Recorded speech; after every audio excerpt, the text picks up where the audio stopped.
ಕೊಟ್ಟಿದ್ದಾರೆ. ಇನ್ನು 1-2 ತಿಂಗಳು ಬಂದರೆ 3 ವರ್ಷ.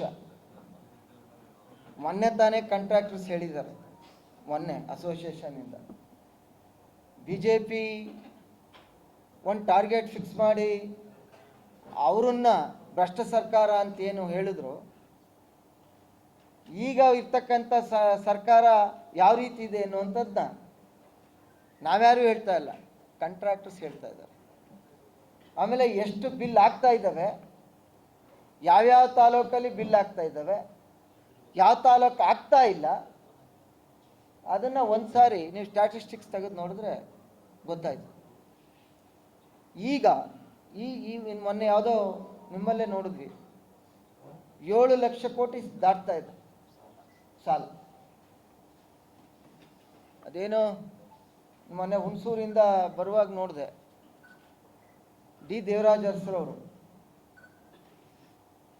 ಸಾವಿರಾರು ಕುಟುಂಬಗಳಿಗೆ ಭೂಮಿಯನ್ನು ಕೊಟ್ಟಂಥವ್ರು. ಅಧಿಕಾರ ಯಾರು ಎಷ್ಟು ವರ್ಷ ಮಾಡ್ತಾರೆ ಅನ್ನೋದು ಮುಖ್ಯ ಅಲ್ಲ, ಅಧಿಕಾರದಲ್ಲಿದ್ದಾಗ ಹೇಗೆ ನಡ್ಕೊಂಡು ಅನ್ನೋಂಥದ್ದು ಮುಖ್ಯ. ದಿನ ಲೆಕ್ಕ ಅಲ್ಲ. ಅವರು ಈ ಜಿಲ್ಲೆಯ ಒಬ್ಬ ಮುಖ್ಯಮಂತ್ರಿಯಾಗಿ, ಒಬ್ಬ ಹಿಂದುಳಿದ ವರ್ಗಗಳ ಮುಖ್ಯಮಂತ್ರಿಯಾಗಿ ರಾಜ್ಯಕ್ಕೆ ಅನೇಕ ಕೊಡುಗೆಗಳನ್ನು ಕೊಟ್ಟರು.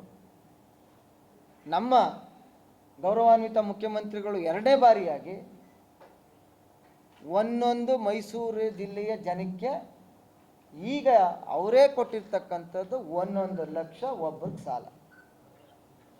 ನಾನು ಹೇಳ್ತಾ ಇಲ್ಲ ಅವ್ರ ಕೊಡುಗೆ ಏನು, ಇವ್ರ ಕೊಡುಗೆ ಏನು, ಅದನ್ನು ರಾಜ್ಯದ ಜನ ತೀರ್ಮಾನ ಮಾಡಲಿ ಅನ್ನುವಂಥದ್ದನ್ನ ಈಗಾಗಲೇ ಮುಂದಿನ ದಿನಗಳಲ್ಲಿ ಚುನಾವಣೆ ಯಾವಾಗ ಬರುತ್ತೆ ಅಂತ ಕಾಯ್ತಾ ಇದ್ದಾರೆ. ಎಲ್ಲ ದಿನನಿತ್ಯದ ಬೆಲೆ ಉಪಯೋಗಿಸ್ತಕ್ಕಂಥ ರೈತರಿಂದ ಹಿಡಿದು ಎಲ್ಲರ ಜೀವನ ಭಾಳ ದುಬಾರಿ ಆಗ್ತಾ ಇದೆ. ಆದ್ದರಿಂದ